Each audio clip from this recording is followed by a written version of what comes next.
Hi, I'm Sasha Duloff, and this is my digital project presentation for American Studies 307, Virginia Issues and Controversies.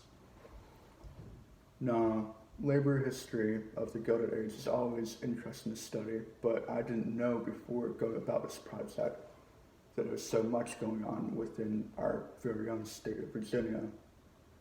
Um, Specifically, I had to go into the labor history of Richmond because there was so much going on in Virginia to cover. I couldn't possibly fit it all in a one project along the likes of this one. So I've gone with the labor history of Richmond 1865 to 1940, and I've chosen no specific dates as the labor conditions of those times, perhaps apart from early Reconstruction, were impacted predominantly by the Second Industrial Revolution. So within Richmond, you had two very separate stories of the working class, one of the black working class and one of the white working class, as the conditions of the black and white working classes of Richmond were very different from one another due to, the black working class emerging out of chattel slavery, and the white working class having a very much different history from that, of course. So it was due to both the racism and exclusivity of the white working class of Richmond and the fully justified mistrust by the black working class of Richmond and the white working class of Richmond that the black and white working classes of Richmond, for the most part, saw their own very distinct forms of labor history and labor action pretty much from 1865 to 1940. So, sorry about that. Okay. In the website, I included a visual gallery where, in this paragraph here, I explain the significance of images and photographs taken from 1865 to 1940 of just the labor conditions of the era. And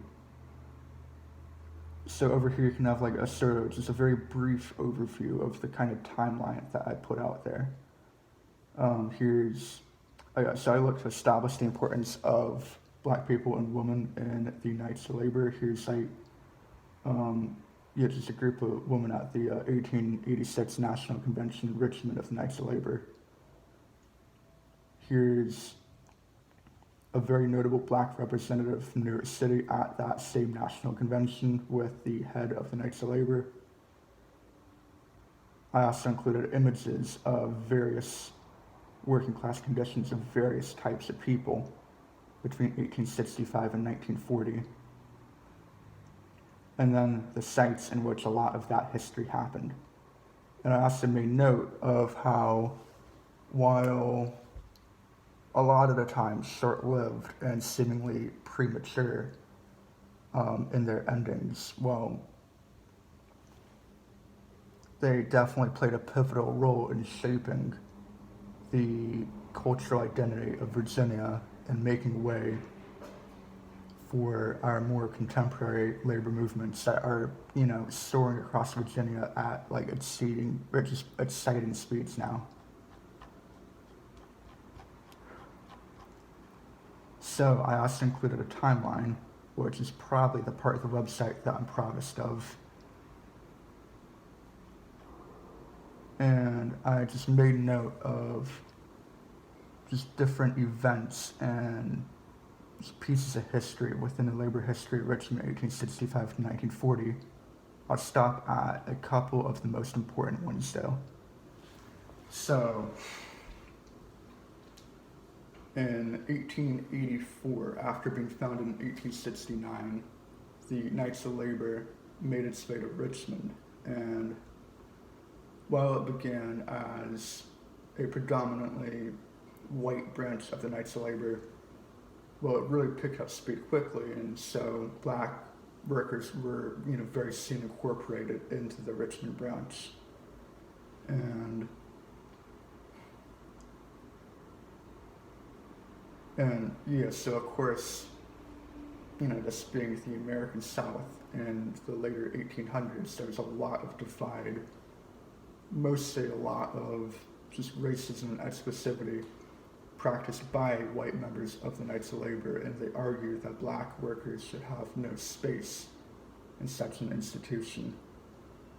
And in 1886, the National Convention in Richmond went about this point. There was a lot of argue about it in the 1886 National Convention, but it was there that the black representative from New York City, whose name I wish I remembered, really played a pivotal role in making the Knights of Labor not only a safe space, but a very attractive institution for black workers in the years following that convention. However, the progress made for the inclusion of black workers in Knights of Labor in the mid 1880s was very quickly acted against by pretty much just white racist leadership within the institution. And so a lot of the progress that was made towards black incorporation into the Knights of Labor was erased in the late 1880s and into the 1890s. Now, at the same time, the Knights of Labor organization itself was also quickly deteriorating. And so as the proportion of membership within the Knights of Labor became so prominently black, pretty much uses white leadership handicapping its own labor movement by just, through the tactics that it used to try to expel black members from the Knights of Labor, which in doing so, they just, in a large part played a heavy role in dismantling their own labor organization, just ruining their own labor struggles in the process, setting themselves back actual decades.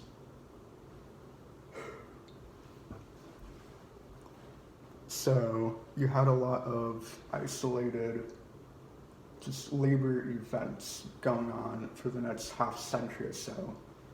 Of course, without the sort of backing of any massive institutions that the Knights of Labor had once provided. And these isolated events were also, for a large part, just happening within white labor spaces. But things really changed in the later 1930s as a series of tobacco plant strikes occurred among, predominantly black workforces.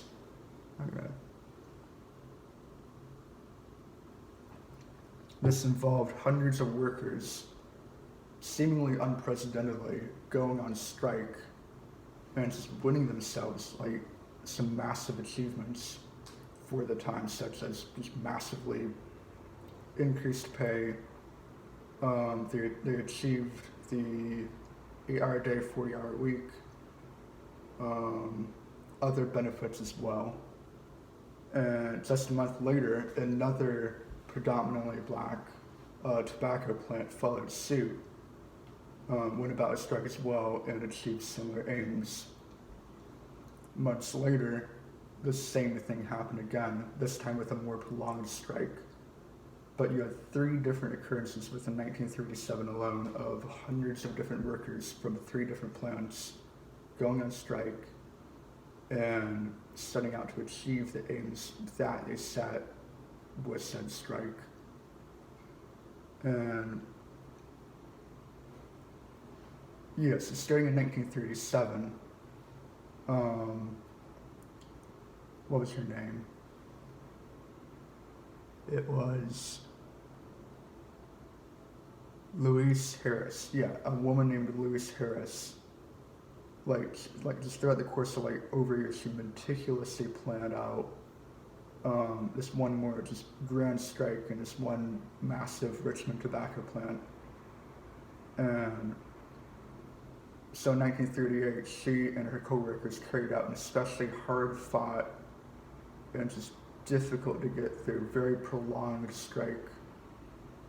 in which she and her coworkers achieved increased pay, reduced hours, guaranteed overtime pay, as well as other benefits. And so this was a very exciting time and like for the black working class of Richmond.